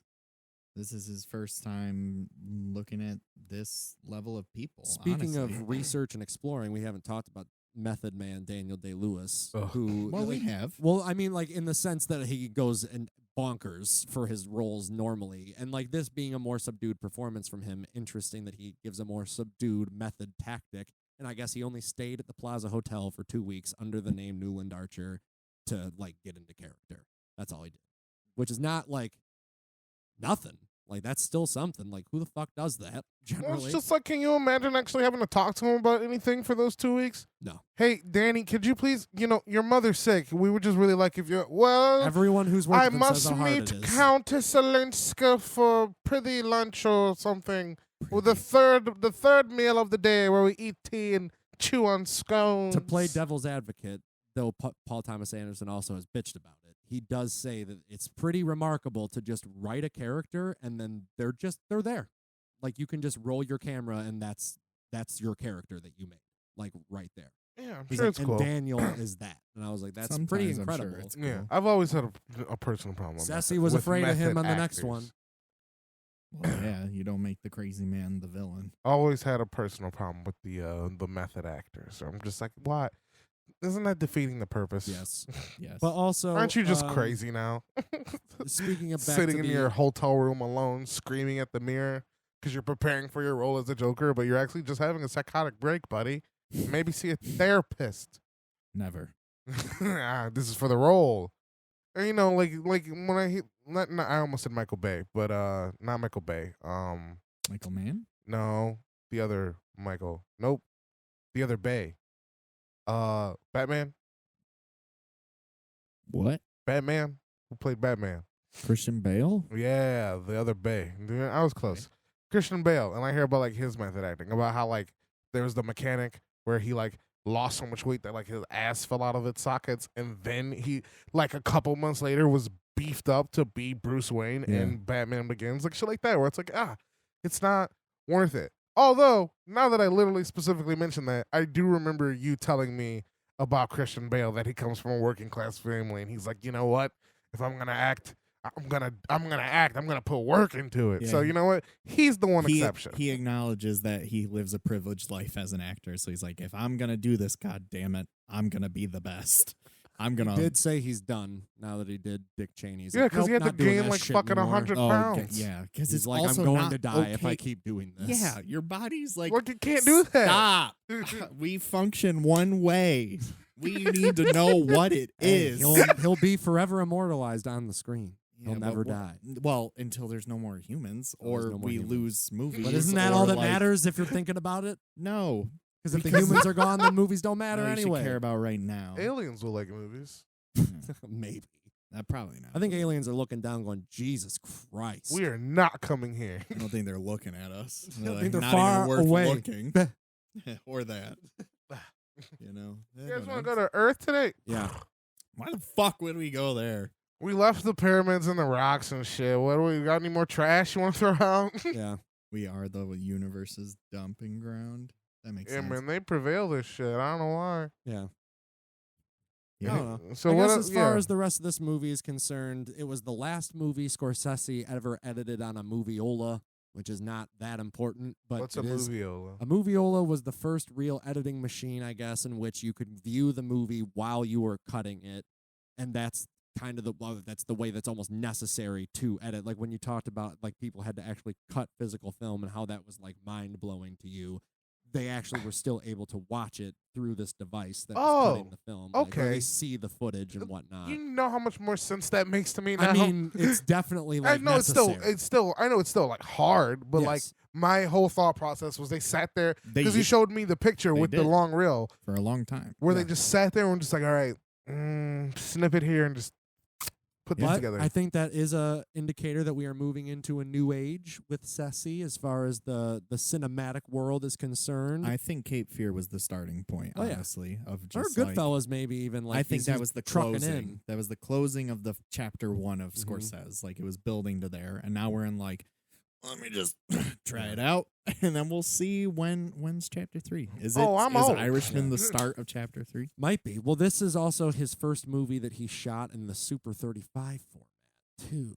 And I don't know if he switches it up again when he goes to Casino, but I'd have to check again. I'm sure it's like widescreen shit. I don't know if it's anamorphic or not though. But also a couple of other things I wanted to bring up before we even got into the budget and stuff, because I know we haven't discussed that yet, or the box office. But this was originally set up to be written with Jay Cox at 20th Century Fox for a $32 million budget, and Fox the Fox studio head Joe Roth, I guess, told Martin Scorsese that he'll be the first in line to see it, but he can't finance it. And then he went to Universal because they were the ones that produced Cape Fear, and he had just had that success over there. And he gave them the number, I need $35 million. And they were like, ooh, we won't go over 30 for that. So he's not a blank check director yet. Well, he is. He can get his blank check from somebody, but it just takes some shopping around. I mean, he's still shopping around. Took him forever that's to get what The I'm Irishman saying. done, Killer Flower Moon. He but like finally, is, but he isn't. he gets Columbia Pictures head Mark Canton, His checks are too who big. had backed Goodfellas before to supply the full budget, which I guess, correct me, Frank, if I'm wrong. Was it $35 million? I'm seeing two different numbers. I'm seeing 34 and I'm seeing 40. Interesting. Well, I wouldn't be surprised if there's some marketing that's incorporated into the that. 40. Maybe. I already have the 40 pulled up. Right So 40, we're gonna say a $40 million budget at most, which in today's world is $70.9 million. Pretty good. That's pretty big. That's a big budget. Only made this confirmed. No two numbers here. 32.3 million at the time, which is 57.3. Yeah, so it was a either flop. way, it didn't make back its budget. And Yeah, I'm it's a sure flop. part of the reason for that is because the Oscar nominations it received were not the greatest or most prestigious nominations it could have received. It only got 6, won one, correct? Only got Yes. 6. Isn't that like a lot? That's quite a few. That's quite a few, but when you think about, like, if a movie gets 6 There's nominations and is nominated for 24. Best Picture, Best Actor, Best Actress, Best Supporting Actor, Best Supporting Actress, Best Director, that's 6 Oscar nominations. Wouldn't you say that that's like, wow, that's one of the best movies of the year? Well, yeah, that's like Or a no But cap. imagine it's hold nominated on. for nothing else, right? Remove some of those acting and replace it with writing, Yes, editing, okay. cinematography, and still That's even you're more like, realistic. right? And it's like, oh wow, 2 acting awards. Like that's a big movie Yes. of the year. This movie was nominated for Best Adapted Screenplay, Martin Scorsese and Jay Cox. Best Art Direction to Dante Ferretti. Best Original Score to Elmer Bernstein, who was the person who retooled the Bernard Herrmann score in the last film. Yes. And also scored Airplane. Hilarious. And was also nominated for Best Supporting Actress, which is its big prestige nomination, but Which is goes to so Winona weird. Ryder, which is the craziest choice to Not nominate. that she's obviously good. She Yes. does the Yeah. role to what she has to do. It's Have you just seen it's Michelle Pfeiffer. it's a nothing role Yeah. in the movie, and it's supposed to be. Like she's not. That's the point of the movie. She's not important enough to Right. Newland to matter in the context of the film. Right. But it's like you're gonna give her a nom for. I mean, the Oscars always do crazy bullshit Yes. like that. Like, what are you talking? Very obviously, the movie was also nominated for Best Costume Design for Gabriella Pasucci. Pasucci? And sorry for that mispronunciation. And it didn't get nominated for Best Picture or Best Director or any of those awards, which are generally the ones that kind of put it in the race for people to go see it in theaters to at least see what it's all about, because everyone's got to see all the nominees. It was nominated for Best Picture at the Golden Globes, Best Director as well. And Winona Interesting. Ryder actually won at the Golden Globes. So fucking insane. But I don't know if I think I brought this point up earlier that Miriam Margolis, the person that played Mrs. Mingott or Miss Mingott, was also the winner of the Best Supporting Actress at the BAFTAs that year. And for was, Age of Innocence. for Age of Innocence, and was also nominated with Winona Ryder on the same bill at the BAFTAs, so it's interesting. So no love for Pfeiffer or Day-Lewis. At least not that I could see or remember. Right. But Miriam Margolis was apparently frustrated at the fact that Winona Ryder was nominated for Best Supporting Actress. She thought it was unfair, and she deserved to be nominated as a leading actress given her billing, and that prevented Miriam Margolis from being nominated herself and getting the recognition she believed she deserved. That's just a mad Going old into lady. Hollywood celebrity politic drama, same bullshit, gossip, meaningless crap that you could lump in with Age of Innocence. How They funny. do. I mean, they do that bullshit all the time, but I do not think this is one of those examples. No. Winona is the supporting actress of the story.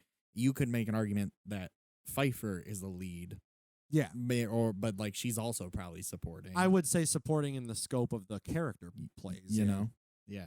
But like Winona, there's no if, ands, or buts. That what year? That's the year Schindler's List won. Yeah. Best Picture. Yeah. Yeah, good movie. Better than Age of Innocence. I'll tell Was you it that. the year Schindler's List won? Yeah. Okay, that makes a lot of sense. Schindler's though. List, In the Name of the Father, The Fugitive, The Piano, and The Oh, and Remains that's of the probably Day. why Daniel Day gets nominated and The recognized. piano for or the that. pianist? The Piano. Mm. Pianist was like 10 years later. So yeah, I mean, of the two I've seen, I like those more than The Age of Innocence, but whatever. Hey, it's fair. I gotta see Schindler's List again. Yeah, man. We got anything else on the technical side? Well, not really. Yeah. The only thing that I wanted to talk about before we got blunt was the fact that this movie is dedicated to Martin Scorsese's father, Charles Scorsese, Rest in peace. who died before the ya. film was completed. But they do, his parents, they being his parents, have one final cameo in the movie together, coming out of the fog at a train station, staring directly in the camera with these warm smiles on their faces. And I can just only imagine the pain that Martin Scorsese feels when he sees that shot. The joy. Or the joy. Both. I don't know, man. Probably depends on the day. It's a very beautiful, beautiful shot. Yeah. And just to comment on it, because we talked about it in the movie, the scene with the Enya song, the one needle drop in this movie. I don't even remember. Where it's like the slow-mo of all the men walking with that. Like that kind of music playing in the background. I seriously don't remember. It's like, what the fuck is going on? Sounds right. This is so weird. Yeah. And it is very odd, but it's all these men walking through like the streets of New York, all holding their hats. And I guess this part of New York where that scene took place was very noted for being very windy, for like being by the water. And that was something that everybody, if you didn't hold on to your hat would blow the fuck off. So that's another part of the world that Scorsese just wanted to capture and like I do show know to the what world. moment you're talking about. Yeah. I was like, okay, Yep. I guess. But that makes sense. I'm pretty sure that's When? the moment before Daniel Day-Lewis sees either Richard E. Grant or somebody else outside of a store. Oh, Jonathan Pryce. Jonathan Pryce. That's right. But that's it. That's all I had to say about the Age of Innocence before we get blunt. Yeah. So let's be blunt. Solid supporting cast, good technicality all around, blah, blah, blah. So being blunt. I think that it's safe to say this be my New York, New York, in the terms of I being the one with the most affection towards the movie itself. But I am very not willing to put this in. Yeah, for me, the barometer for the canon is King of Comedy. In my head, I'm like, we left that out. Yes. And that was probably the most borderline decision we've made so far. Yeah. And like, King of Comedy deserves it way more than Age of Innocence would. So now that's my like, well, is it more than King of Comedy or not? King of Comedy meter. It comes to that subjectivity, because I'd even say that King of Comedy is a far more accessible movie, even though it's like far like darker and like more subversive, in the sense that I feel like you'd think in a sense that a wider audience would be limited for something like that than something like Age of Innocence. That's a PG rated film, I guess, but you know, this is it's also PG very rated, specific. right? Yes, it is. Okay, which is a new thing for Scorsese. He's only done that a few times,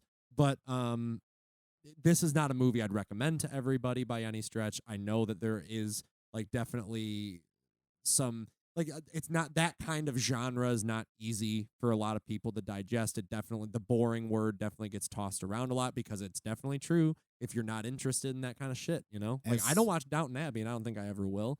So it sounds like it's up your alley. It might be, but I don't know. Like, for only certain things. And I think maybe it's like you said, the fact that Martin Scorsese's name is attached makes me want to see this, and where like something like War and Peace and like other movies that don't have these strong attachments, but even something like that, it's a 7-hour epic with like these sweeping crazy camera shots and all that. The Leopard even being another one that people just say is like this towering cinematic achievement just in like mise en scène. Right. And Burt Lancaster being this crazy towering like figure. To me personally, that's not enough. Like story that's comes fair. first. And I do like the story, also, for the record. To say anything, I feel like I've been trying to balance my admiration and the things that I don't like. I like this more than King of Comedy, but I also acknowledge that King of Comedy is more canon worthy than this. My brain I'd works agree. in weird ways. So I'd agree with that. But I do like this more than King of I Comedy. don't. Yeah, I know. So You don't think that King of Comedy is? no, he doesn't like Age of Innocence. Oh, well, I knew that. I like King Comedy more. I actually forgot that it wasn't in the canon. I would totally. That was our most controversial pick. I would totally put it in there though. Well, I feel because we were letting think like we can everything reassess in. when we yeah, get to we the- had to. There is no law. reassessment. This is it, man. Okay. You gotta This is fight our- for it if you want it in that day. You don't think that Roger Ebert's great movies list is canon for Raj? Sure, but went that's back? Raj. That's not us. Okay. Why did we do this podcast then? Hey, fair enough. Yeah, just Roger Ebert could do it. Where's he?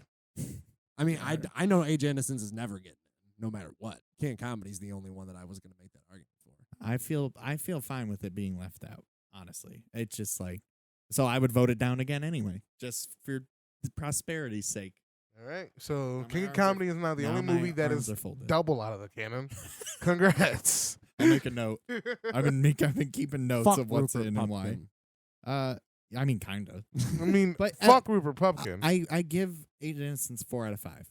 But I was looking at my ranking and I don't know where I want it to be anymore. So I don't know. It's right.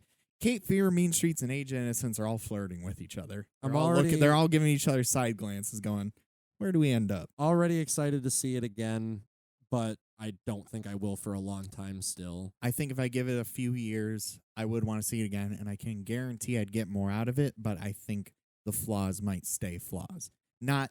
I just like that whole middle section, man. I don't know if that's gonna hit. Like I'm dreading having to watch that. Yeah, but this is. I want to watch it. I do want to have more clarity and like being able to watch it with a clear visual in my head of what I saw last time. You know what I mean? Because I feel like if I go into it with the same way I did this time, I might get confused as to what the movie's trying to do and almost inadvertently have a sort of first experience. Yeah. If that makes any sense. And I think you actually bringing up New York is a good like way to view subjectivity because I think like a half hour should be cut out of Age of Innocence, and I didn't think that really with New York, but like I would think New York needs way more trimming than Age of Innocence does. Oh, certainly, yeah. So, and I think you sit in a camp of they both need to. They both need a little bit of trimming. Whatever. The good movie. Well, I think good movie. I being Frank. I'm Jesse. I'm Brandon. But it is not in the canon. No canon. No canon. But what? We should have like a canon noise. But my top 3 sassy. That's so far. I know. So far. I think that might change today. Might. Yeah, we'll see. Might. Oh, yeah, we gotta have a fucking. But I spent so much time making this list today. Just because gotta update it every week. I feel like I don't know, Frank. Tell me if this is fair for you too. But I feel like especially when I look at my movie, because I was trying to think about romance movies that generally or genuinely make me feel like that, like this romantic feeling inside of myself for the movie almost. You know what I mean? Like you're feeling that same romance that these characters on screen are feeling in a very palpable way. Because I don't think a lot of movies actually succeed, at least personally, in putting that feeling out genuinely, right? In making you feel the way the characters do? Well, just like supplying me with a very genuine feeling where it's like, wow, I can literally feel the same like that's intense, romantic. Yeah, like that is like I can totally not just connect or relate, but like it almost feels like it's permeating off the screen. Yeah, and you also like want to continue to watch it, where it's not like and you're hoping that this is going to prevail. I feel like if you're watching a romance movie that you don't fuck with, you just end up like, I'm not gonna watch this play out. This sucks. Though when I look at a lot of the romance movies that I've graded higher than others, most of them tend to have like The Fall and all that classic stuff. But I do think there are a few outliers that, for the most part, are pretty like positively romantic movies, like almost all around. Like the what? horn. Well, I only listed a few, but the one that I think is going to be the most common between you and I, Frank, is the before sunrise, before sunset movies, not midnight. Yeah. But even though that is a very genuine to true to life movie as well, I think you got to view them all together in a way. Oh, definitely. Yeah. If you're, I think if you're exclusively talking about the more romantic side, yes, and I think they explore that a lot in the before midnight too. But I think that having the first two as context and the fact that it is so genuinely romantic is what makes the hammer of Before Midnight so powerful. Yes, I agree. I definitely was going to mention both. Another movie that I think is a safe bet is Punch Drunk Love. That's mine. I think that honestly, if we're just talking like a pure, well, it's not even a pure romance movie, but there's things trying to get in the way of pure love all the time, right? But at the end, pure love prevails, baby. What I want to call like my favorite romance, because when I throw on the tag on Letterboxd, whatever, there's like 2 movies higher, but I wouldn't call either of those romances. But I would call Punch Drunk Love like to me that movie is a romance. Yes. You could argue it's a character study or a comedy or whatever, but to me that movie is it's just about love. Love is driving Barry. Yes, it is love, and it's a man discovering love for the first time. It's a subsect of romance that gets a lot of like flack, and then for probably obvious reasons is the one that I probably connect to the most. Just like the man learning to love. Just like where it's like, man, boy, be cured by love, which Punch Drunk Love inevitably is, right? Because Adam Sandler's barely a functional human being, or Barry Egan, excuse me. Adam Sandler is a very functional human being. Yes, but Barry Egan isn't until he is. He smashes glass doors. God, it's so good. Love that movie. What's your problem, Barry? That's my number one. What did you have other ones listed down? Only a couple. When Harry Met Sally is another just nice movie that has its ups and downs, but definitely as far as like the romantic comedy spectrum, like probably the best. Like of all the just general audience romantic comedies that are out there still, and I think it still probably holds up. I haven't watched it in years, but I have a feeling there's probably some merit there. And the only other two I listed were Call Me By Your Name, even though I think that that's the more controversial of the two, and that we've all had the discussions as to whether Oliver's intentions were pure. They're not. Or they're literally not, but Tim's love is real. Yes. And that's the perspective we see. Right. If the movie was from Oliver's perspective, we'd had a much grimier movie. And I've talked about it 1,000 times, but no one talks about it as a romance movie, but it is. It's a Wonderful Life. Sorry. Oh, yeah. That's genuinely like a movie that makes me cry because I'm just like, that's so fucking cute. I love that. The moon scene is literally like peak romantic cinema. Yes. Like, what else do you want? And, the honeymoon is so good. Okay. Jesse, do you need some napkins, buddy? The tears are flowing. Oh, the honeymoon. Yeah, the house. Oh, now Frank gotta put up the posters. They gotta put places George wants to go. Yeah, good stuff. Roasting a chicken over the fire at the record. What about you, Frank? Any romantic movies? No, none. Just kidding. I mean, most of those that Jesse said, I'd agree with. Now I'm actually trying to look real fast because I feel like that is the ones that come to mind have already been name checked. Well, I fucking said it earlier. If Beale Street Could Talk has a lot of like intense romanticism, that's pretty intoxicating in a way. For like a screwball-y one, I think It Happened One Night is a pretty good example. I can't wait to watch that. I'm doing Capra this year. So. They definitely got like, the like almost His Girl Friday level of like biting at each other, but then that movie never dips into like pure romanticism, but like I feel like It Happened One Night does. I thought about bringing up Baby too with just to circumnavigate, but I was like, I don't think that ever dips into pure romanticism until the final scene. And even that, it's still more goofy. But I think it's just the idea of like that they love each other, and they do. But that's the only thing. For like a weird, I think like the Duke of Burgundy. It's like kind of, it like isn't at all. It definitely revels in like the negative sides of things, but also in a way I'm like, this is such a sweet movie because it's just people wanting to please their partner more than anything in the world. At extremes of do I BDSM. remember there being like a weirdly like just like almost out of nowhere like that scene was like nice? Like why did that happen? Mm-hmm. Does that happen in that movie? There's a couple. Okay. Where it's like, all right, let's chill on this. But yeah, I mean, we name checked the important ones. Now I can't think of anything else. If I think of another one, I'll shout back. Well, right on. Yeah, no, that's Brandon. What So first, I got a little bit more conventional with "Always Be My Maybe." Came out last year on Netflix. That. It's really good. You've talked about this movie a weird number of times to me. Because I watched it and literally, it's because I finished it when I was on my way to your house. Not on my way, but I finished it, and then I was like, Keanu Reeves and Ali Wong. Okay, Keanu Reeves is literally in one scene, but yes. I've seen those like stills of him from this movie and he many times. Just so you know, he does so good. He's like plays like a hyper, realized version of himself where he's just like, oh, I understand the truth of the world. Reunited after 15 years, famous chef Sasha and his hometown musician Marcus feel the old sparks of attraction but struggle to adapt to each other's worlds. So, it's a romance movie.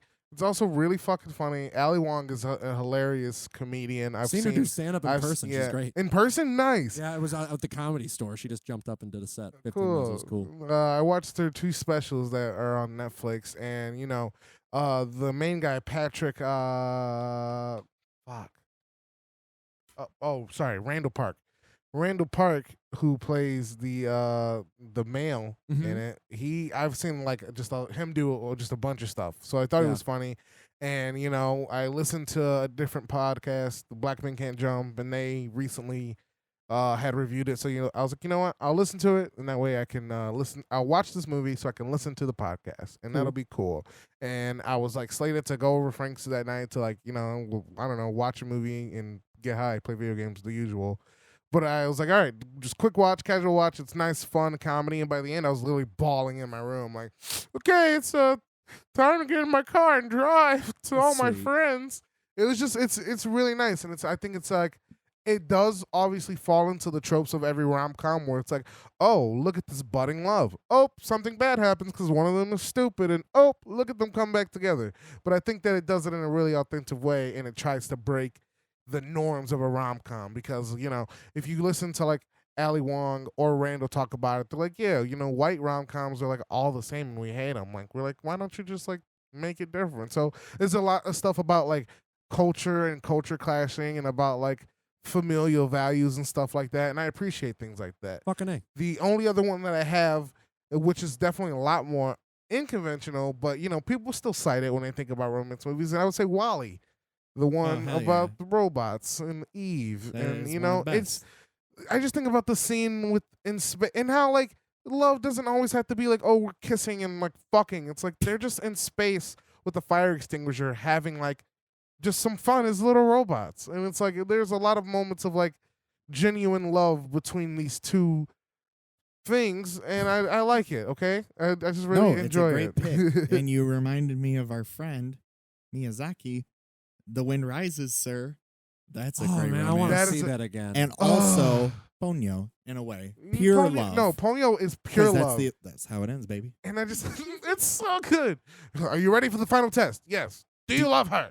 Yeah. Oh, Will you always love her? Man. Yeah. All right, good. You're good. High five. We did it. Not conventional picks, but Mikey and Nikki and The Master also. Oh, yeah, The Master. Master's definitely a romance. And then the one that I think I would have stated a couple years ago was Her, but not anymore. Yeah, that's not romantic. Has not aged well. But never was. Yeah. You never fucking judged me when I was like, I love Her. It's my favorite movie of all time. It's a great movie. It's smart. It's just not romantic. The whole point is breaking down romance. Yeah. But I thought of two more on top of the Miyazaki. Brooklyn. Nice. Yeah, good. I think that movie is literally magical. I was thinking of Crooklyn. Sorry. No, that's not romantic. I think that movie is like magical, and I don't know why. And I'm like, I think this is how people feel when they watch romances. So I love this. I love every second of this. And then Sing Street. That's a fun. Oh yeah, it's romance. a fun movie. It's not really romance though. But it is though, because just there's the girl the the whole time. He starts a band to get a girl. So it's cute. such a romance. Did you talk about Inherent Vice? That's all I'm thinking I know about. it's not a romance, but love is definitely pumping through the movie. Yeah, man. If we're talking, I guess like, yeah, but it's not like romantic. No, which is why I didn't bring it up. Yeah. But it definitely has got. Well, did we talk about Moonlight's final? That diner scene is like up there with being some of the most romantic shit I've ever seen. Yes, that's fair. No, that final shot. I think that final shot specifically is just like, this is what intimacy looks like. Yes, I love it. But yeah, right on. And it feels like we earned it. Any other flicks you guys want to give the credit before we Nah, man. Stop talking about the romance movies for a little bit? I'm sure we'll talk about them eventually at some point again. Yeah, there's no way it doesn't get brought up again. No. Love is everlasting. That's all I got. Well, right on. Have you guys watched anything recently?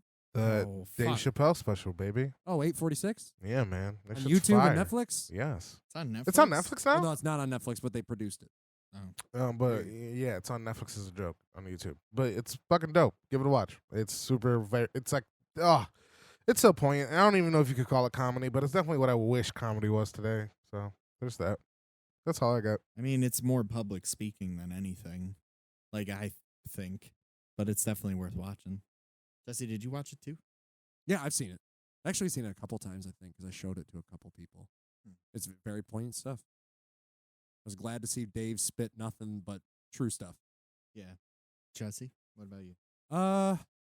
I did watch Last Action Hero last night, but we talked about it a lot in the last podcast, so I don't know. I actually, weirdly enough, I haven't been watching a whole lot, but I did go to the drive-in last week. Oh, yeah. And Brandon was there. We saw The Evil Dead, a movie that I've seen a ton of times, and I'm not a movie that I'm going to push too much, but I just thought the experience was funny. It's fun. And the sound quality at the movie theater is so bad that we had to go on Netflix, link up the movie, and try to scrub fucking the timeline to fucking find the right sweet spot to where it was like, we're hearing it, on our phone and watching the movie on the screen. And we made it work a few No, times. yeah, Jesse will not give himself credit. He enough credit. They fucking synced up this Well, movie. I and a friend Yes, Mike both had our yes. separate phones to try and get a stereo effect going. Synced up their phones together and to the movie on screen. It's like, yeah, it doesn't sound like it's that hard, but when you watch them fucking like struggle to do impossible. I actually they thought did that shit. I Dude. thought the lag, the tiny lag, almost gave it like that drive-in reverb effect, like you're hearing other cars, like Yeah. but that's not what it was. It was a very interesting experience given the whole COVID of it all, like Yeah. the prep with the mask and the social distancing. They and- gave me an Evil Dead mask. You know that funny that was Really? it was a double bill with I Drink Your Blood, but we didn't stay for I Drink Your Blood. But that's an I Drink Your Blood mask. Why did she said it's an Evil Dead mask? I guess they don't know their movies. They didn't watch all of them. Fucking. But the original plebes. Evil Dead is a real fun movie if you've never seen it. It's the Cabin in the Woods movie. Evil Dead 2 is definitely the more refined version of what Evil Dead 1 is. But if you like that sort of spontaneous in the moment nature of the movie, then Evil Dead 1 might be for you because it's a movie about a bunch of friends that went into the woods with a camera and no knowledge as to how to make a movie, but knew how to do some magic tricks. Good stuff. Yes. What have you watched, Frank? Boy, I was going to talk about Beale Street, but I've literally name-checked it twice already. Now there's another movie I want to recommend because it's got a small platform, but I don't know how to talk about Oh, it. no, yeah. Me and Brandon just had this conundrum the other day. Khalik Allah's 2015 documentary, Field N-Words. I don't know how to say it other than that. Like, It's okay. Jesse went field. I was like, what? But like, how are you going to find it if I don't? And I literally Do you want me wasn't- to say it? No, I literally wasn't going to bring it up because I didn't want to talk about it, but that didn't want to have to say address the movie, and that is a part of why I think it's an important movie. It's on the Criterion Channel. I don't think you can get it anywhere else, but it is 60 minutes. It's a very powerful movie that is like literally nothing else I have ever seen, and I think is the greatest example of movies as an empathy machine. Like when people say that, I think this movie is would be my first example of and here's why. And also a good argument for why movies should still be made to this day, experimentation and something different. It's a documentary about just people who live on this block in Harlem, and that's Not fiction? it. Yeah, it's a documentary. And the visuals and the audio are never in sync. You have a lot of slow motion imagery of just looking at people, and you're hearing people talking, and that's it for 60 minutes. It's There nothing is like no, anything you've ever seen, huh? No, because there's no concrete message. There is no through line, and on top, it's just talking to these people who live in this block while examining a larger picture. And there's a lot of times where the director is talking about himself and his messages and purpose, and it's very non-judgmental, and it's also very loving, and is very just fascinating for 60 minutes, to just be entrenched in a world that I certainly have never experienced before, honestly. So yeah, it's definitely worth seeking out and Criterion watching. Channel? Yeah, I'm pretty sure that's the only way you can get to it. Well, I will be seeking it out this week, probably. But 60 minutes, that's it. And it definitely could have just it felt like it was going to go forever in a good way. I was like, I think this is just how I exist now, because I sit here and I watch this movie, and then it was over. Wow. It's very powerful stuff. Sounds like it is. So yeah, that's my rec, because more people should probably see it. Yes. And there's also more, just because we haven't blasted it too much, but on the Criterion Channel, they are spotlighting African-American cinema and just African cinema in general. Yeah, you can Black watch cinema. a lot of movies without having an account right now that are black cinema films. Yeah. I don't know how Pretty to find sure that there's some list. free on Amazon and iTunes and other things as well. I know some theaters are holding online screenings of certain movies and things still, so there are ways to go find them. Definitely just go out and support and, go see the movies. Yeah, educate yourself. I'm going to be doing the same thing. Please do. So yeah, that's Juice is on Netflix until July 1st, I saw. I got to get to that. We've been talking about Oh, watching really? it for a long time. Yeah, it's literally about to leave. Same with Cape Fear. They're both leaving July 1st. well, good timing. Gotta get on that. Gotta get those movies. Juice. All right. Anybody got anything else? Hey, don't forget to fucking click that link on the top of our fucking Twitter. Yeah, that's right. Canon. Yeah, look at that Google Doc. Yes. Donate money, donate time, sign a petition, educate yourself, do something. Yes. That's all I gotta say. Black Lives Matter. Black Lives Matter. Black Lives Matter. And also Saul and Elaine Bass did the titles of the Age of Innocence. We never Perfect. And Good. they did the flower bullshit because Scorsese likes his flowers. So I'm just gonna bring that up because we've talked about flowers before. We're gonna keep talking about flowers. Okay. Flowers don't stop. I'm telling you, they're just gonna be in every single one. Yes. Flowers don't stop because we smoking pot. Goodbye. I'm Frank. I'm Jesse. Brandon, signing off. Goodbye.